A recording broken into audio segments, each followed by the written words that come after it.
Hey everybody, I'm Tommy Scoville, and this is the Tommy Scoville Show. I'm still alive, people. Thank you for all of you who tuned in and watched the Stroming video.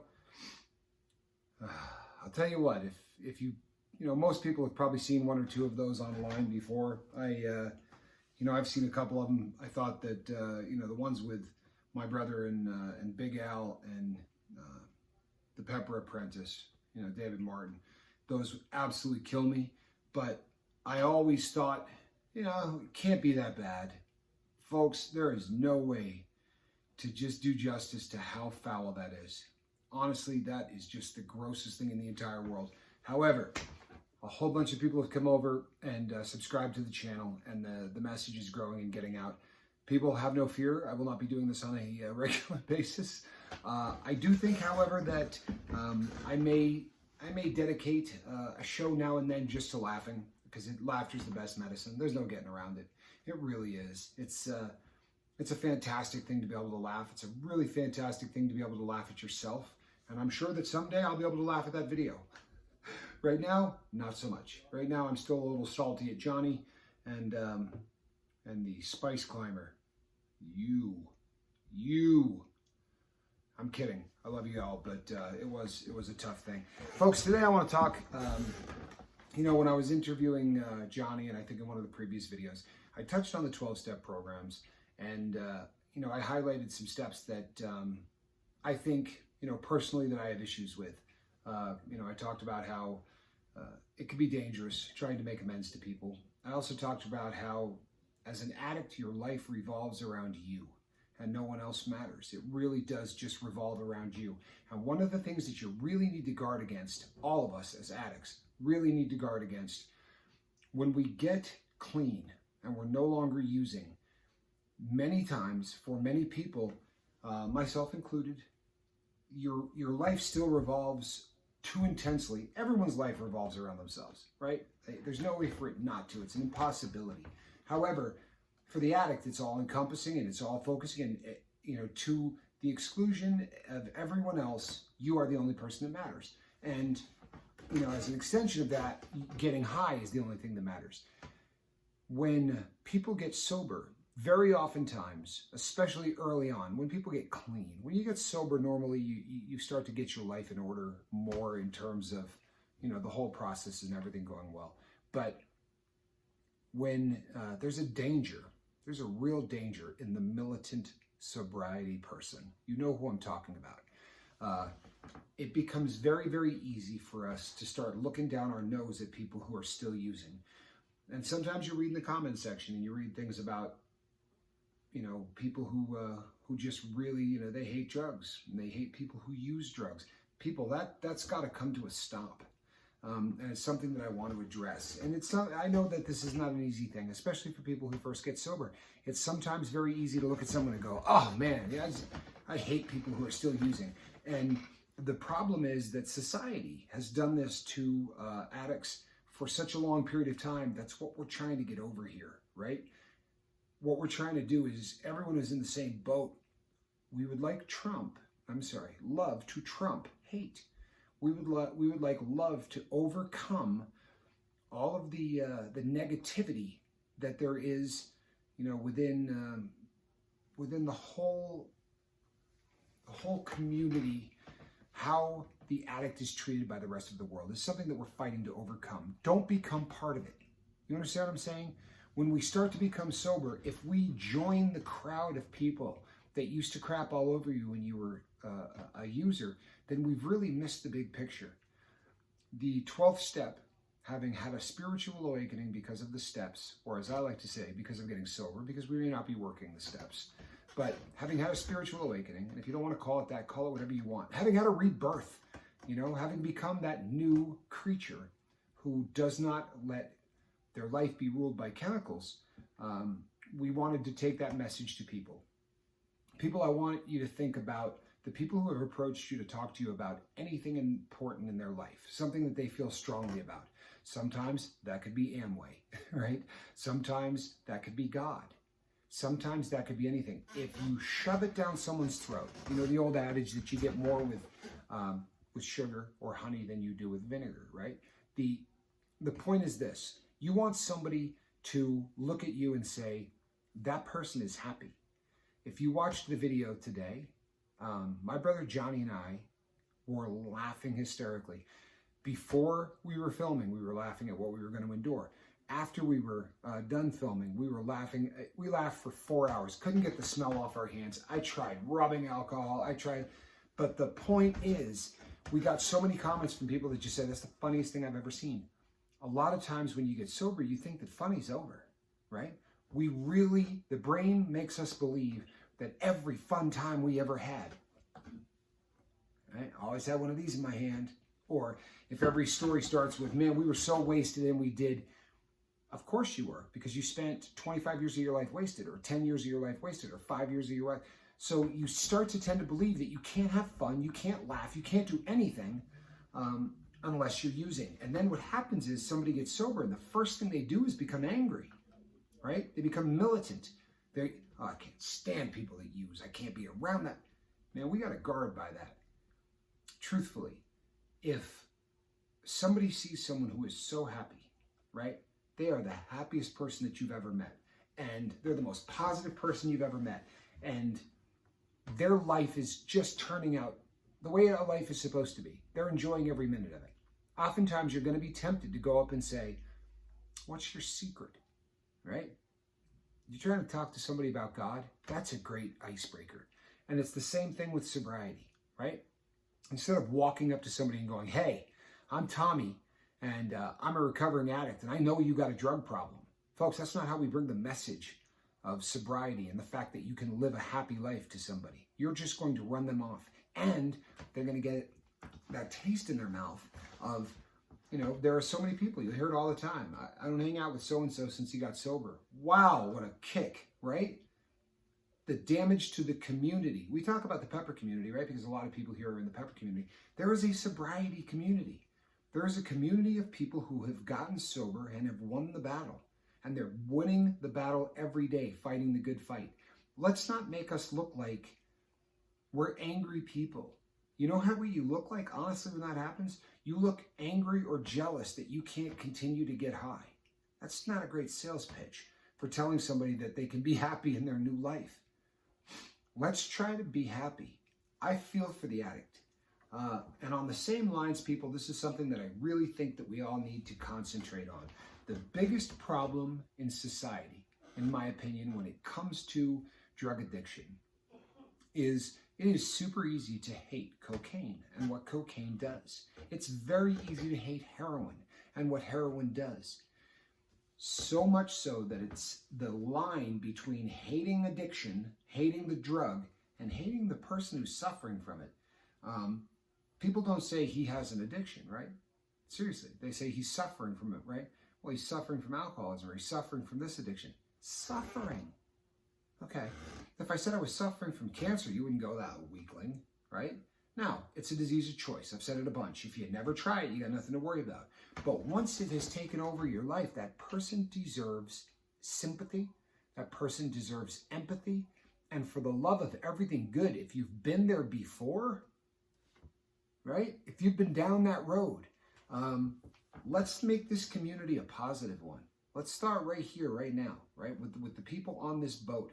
Let's make this something where people want what we have. Let's make it so that the people who see us, right, on this boat, in this boat, say, those people are having a ball, right? They're enjoying themselves. This is why I'm thinking about doing a show once, every once in a while, maybe even once a week, where we just try to get our laugh on, where we just have a good time, so that people realize that you shouldn't mourn the death of a friend when you get rid of heroin in your life. You shouldn't hang your head and say, well, I'm going to live the rest of my life without it because obviously I can't continue to live that way. I'm never going to be happy again, but I'm going to live that life. If that's you, go ahead and use. Or ruffle some feathers with that. But if you're going to be miserable the rest of your life, what's the point? You're just going to get sober to save money? So this hammers home what I said, that when you put this down, if it's alcohol or if it's coke or if it's heroin, and you're no longer using, that's base camp, right? That's the start of the sobriety journey. Now you're clean. Now let's get sober. And let's learn to laugh, to enjoy ourselves, to have fun. That's the message I want to get out, because I am starting to get some undercurrents of a lot of people that want to talk about how much they hate this particular drug or that particular drug. Go ahead and hate them. They're worthy of hate. They really are. And like the question that someone had emailed me, do I think that negative emotions can sometimes, have a place? Sure. I think hating your former drug of choice is healthy. I really do. I think, you can really just detest what that substance does to people. I don't think that's unhealthy. But you can't hate people who do it. That's bad. That's just not good. And that's something that I really want to make sure that, we concentrate on not doing. We need to concentrate on being a positive group of people who people look at and say, I want what they got, right? I said in the beginning that this is not really, as much as we talk a lot about addiction, this show is about living your best life, right? It's not just about addiction, because if you got 6 years under your belt, then when you get up every morning, hopefully if you've done this right, it's not getting up and going, today all I'm going to do is think about not using. By 6 years, that should be an afterthought. Yeah, there are going to be times where it starts to crawl into your focus, and you got to get back to the basics. You got to get back to making sure that the table in your mind has got a bunch of stuff on it. You got to make sure that all of those boxes are being ticked off on what you need to do in order to remain sober. But let's get past that and concentrate on being a good father, being a good wife, being a good husband, being a good brother, being a good son or daughter. You understand? Let's not make addiction the rest of our lives, right? Even if it's put aside. A couple other things just to touch on real quickly.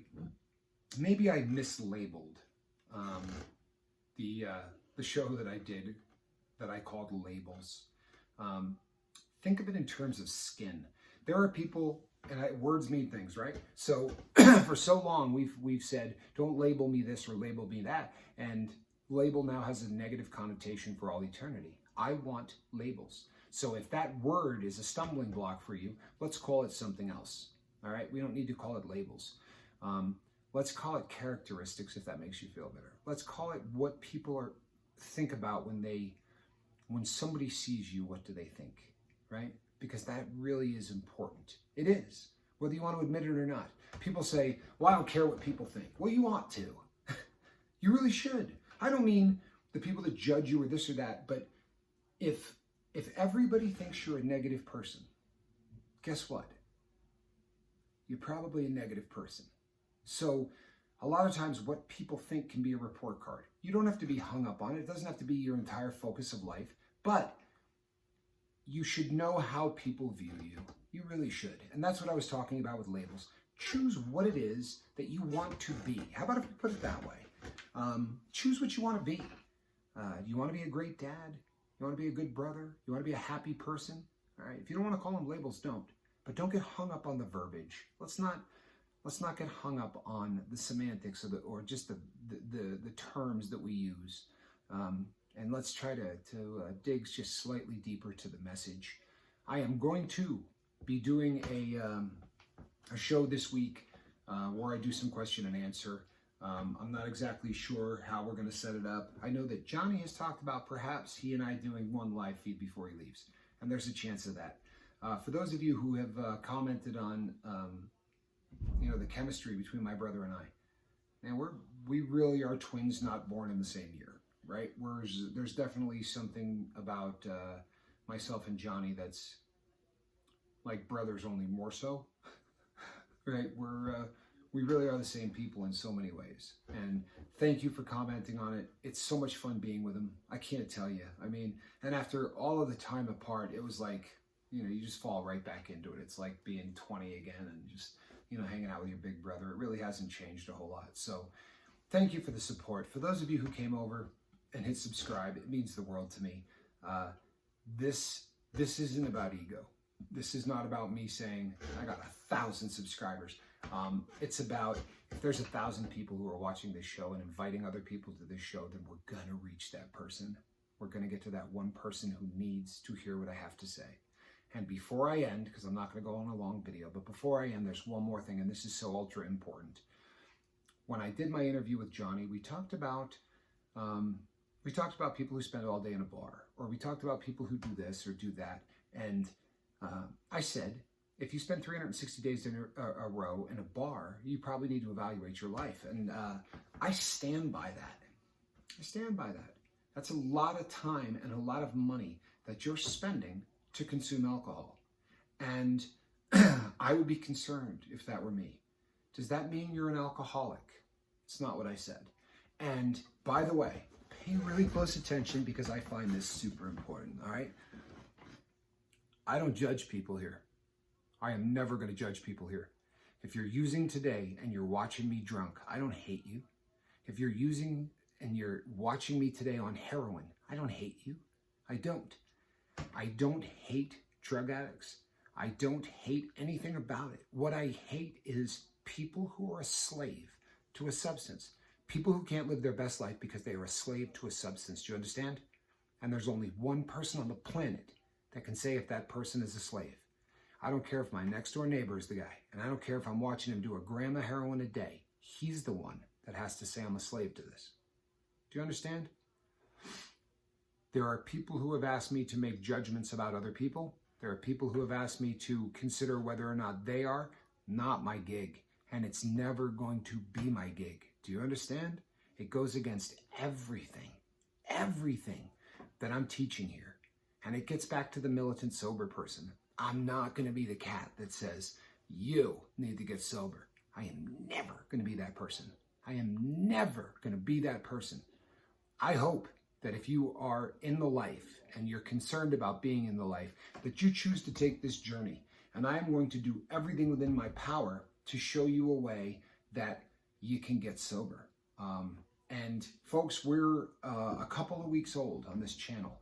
We're going to start really falling into a rhythm where there are certain shows that are just nuts and bolts things. Like we talked about breathing. We talked about some other things.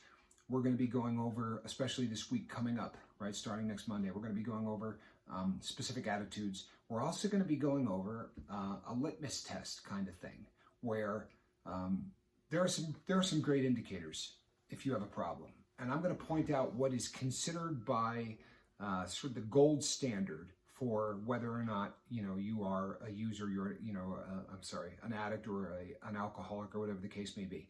Then I'm going to go over mine because they don't always jive. There are people that say, boy, if you ever drink alone, I've sat down and had drinks alone way more than once in my life. I don't have a drinking problem. I don't. And I don't think the fact that you had 2 beers alone makes you an alcoholic. I think that's one of the dumbest things I've ever heard. Now, if you're drinking a half a fifth a day alone and you would rather drink alone than with people, I don't know, maybe you need to look at your life. But I'm not going to be the one to say that you need to look at your life, right? I'm not going to be the one to say you are an addict. No, excuse me. I'm not going to be the one to say that you're an addict. I most assuredly will tell everybody you need to look at your life. Everybody. Everybody.